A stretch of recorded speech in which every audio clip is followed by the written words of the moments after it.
let's turn to somebody getting a biopsy and having MET amplification, which is one of the things we cite as what we hope to find if we're looking with a mutation. You find the original EGFR mutation, you find MET amplification.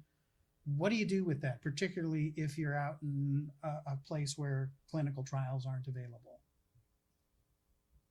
So there is a clinical trial that demonstrated that the combination of an EGFR TKI with a MET inhibitor, savolitinib, was safe and effective.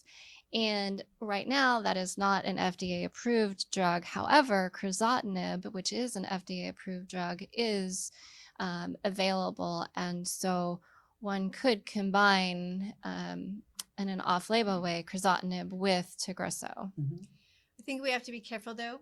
MET amplification is called frequently, Very good but point. there can be a little bit of MET amplification, in which case all you're doing is adding toxicity, or there can be a lot of MET amplification, and the lot is actually fairly rare. Yeah. Right. And there also are MET mutations that can happen. But I think we need to be really careful, especially if someone is getting a report that says MET amplification and doesn't go into details about how much, because for many of those cases, chemotherapy is still your best approach. And if you instead start adding a MET drug on and it doesn't work that well and they get side effects and then they're too ill for chemo, you've missed the opportunity to really treat with the standard. Yeah, and that's a really great point, because the majority of the molecular reports that we get back, all they say is MET amplification. Yeah. And so you have to really understand what you're looking at when you're looking at the molecular report. And I think that's terrific to bring up, because even in the clinical trials, that hasn't been characterized that well. And I think that part of the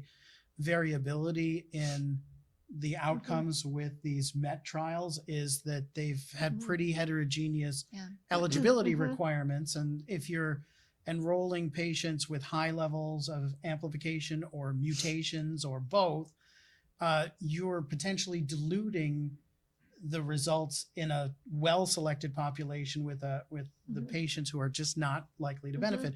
And I do agree that what I've seen in many of these reports is no real characterization or ambiguous, and certainly this is going to be a challenge. It's a challenge for us, and it's definitely a challenge for the folks who don't eat, sleep, live, and breathe this. Right. And I'm going to reiterate that so many of the molecular results that we get are written with this is the result, and these are all the things that you should do based on that. And so many times those are based on very small trials or speculative data without the full story of the patient. And I think it leads to a lot of harm, because you get a result and it's saying, oh, there's MET amplification, you should give crizotinib. And maybe a small percentage of the time that would be a reasonable recommendation. Yeah. But the clinicians who aren't used to living and breathing in this world, and the patients then see that and feel that, oh, I'm not doing everything I should, when really that would be a wrong approach. And so we need to really, I think as a community, talk more about when these results come out, how do we make sure that you're not missing potential suggestions that could be helpful, but you're not emphasizing them in a way where it looks like something should be done that really should not. Right. Yeah, and this comes up a lot. And I completely agree that we need, in the molecular oncology 2.0 world, to recognize the potential harm of reports that overemphasize preclinical, that is, and for patients out there and clinicians out there who are reading these reports that say you should try everolimus because a study suggested that this drug could be effective for this mutation. And it doesn't really cite that this is based on a mouse model that has never been tried in humans. And we're talking about expensive toxic therapy, is a major issue that we need to carefully assess what the quality of the data are that are making this recommendation, because many of these are too cavalier about suggesting going down a rabbit hole to justify the expense of this test, and finding something to do. Whether that's something we should do is a different question.